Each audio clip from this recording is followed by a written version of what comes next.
झारखंड में प्रतियोगी परीक्षाओं में गड़बड़ियों को लेकर छात्रों का आंदोलन जोर पकड़ता जा रहा है। लगातार 13 दिनों से आंदोलन कर रहे छात्रों को गुस्सा अब सरकार के लिए बड़ी चुनौती बन चुका है। एक ओर विधानसभा के भीतर विपक्ष सरकार को घेर रहा है, तो दूसरी ओर बाहर छात्र आर पार की लड़ाई का ऐलान कर चुके हैं। सवाल उठ रहा है कि विपक्ष में रहते हुए पेपर लीक और भर्ती घोटालों पर मुखर रहने वाले दल सत्ता में आने के बाद आखिर खामोश क्यों हो जाते हैं। 13वां दिन और छात्रों का गुस्सा 7वें आसमान पर। रांची की सड़कें गवाही दे रही हैं कि युवाओं का सब्र का बांध अब टूट चुका है। जेपीएससी और जेएसएससी परीक्षाओं में कथित गड़बड़ियों के खिलाफ आंदोलन लगातार तेज होता जा रहा है।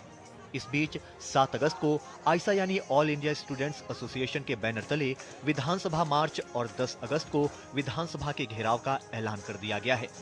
छात्रों की मांग है कि अब सिर्फ आश्वासन से काम नहीं चलेगा, बल्कि निष्पक्ष जांच और दोषियों पर कार्रवाई होनी चाहिए।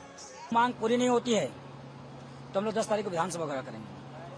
अरे लाखों लाख संख्या में रहेगा। जेपीएससी रद्द तरद, एसएससी रद्द तरद, सीजीएल रद्द तरद। इस वर्तमान सरकार में टीडीपीएल कंपनी द्वारा जितने भी एग्जाम लिया गया है उसको रद्द। उसके बाद सीबीआई जांच, ईडी जांच, उसके बाद जेपीएससी में, एसएससी में, सीजीएल में रिफॉर्म एक करना पड़ेगा। रिफॉर्म सड़क पर बैठे छात्रों की गूंज अब विधानसभा के भीतर तक पहुंच गई है। बजट सत्र के पहले दिन विपक्ष के विधायकों ने जेपीएससी, जेएसएससी परीक्षाओं में कथित तौर पर गड़बड़ी को लेकर हंगामा किया। बीजेपी, आजसू और एलजेपी के विधायक विधानसभा के मुख्य द्वार पर धरने पर बैठ गए और जेपीएससी, जेएसएससी परीक्षाओं में कथित अनियमितताओं की उच्च स्तरीय जांच की मांग उठाई। नेता प्रतिपक्ष बाबूलाल मरांडी ने सरकार पर युवाओं के भविष्य से खिलवाड़ करने का आरोप लगाया और कहा कि सरकार जवाब देने से बच रही है। जेसीसी में और जीपीएससी में करप्ट अफसरों को आप अध्यक्ष बनाएंगे, मेंबर बनाएंगे, सचिव बनाएंगे। सरकार के ऊपर कैसे भरोसा किया जाए, कैसे विश्वास किया जाए। इसीलिए हमने कहा कि अदालत के निगरानी में और जांच हो और समय सीमा पर के अंदर जांच का परिणाम भी आना चाहिए। इस पूरे घटनाक्रम के बीच राजनीतिक दलों के रवैये पर भी सवाल खड़े हो रहे हैं। जब दिल्ली के जंतर मंतर पर पेपर लीक और भर्ती घोटाले का मुद्दा उठता है, तब कांग्रेस, राजद और समाजवादी पार्टी जैसे दल छात्रों के समर्थन में सबसे आगे दिखाई देते हैं। लेकिन झारखंड के छात्रों के आंदोलन पर उनकी सक्रियता सवालों के घेरे में है। विपक्ष का आरोप है कि सत्ता में आते ही छात्रों के मुद्दे पर संवेदनशीलता की जगह सफाई और जांच समितियों का सहारा लिया जा रहा है। जेएमएम अब तक झारखंड और दिल्ली के आंदोलनों के बीच अंतर बताने में ही उलझी नजर आ रही है। दिल्ली का जो आंदोलन था और झारखंड का आंदोलन दोनों बिल्कुल अलग है।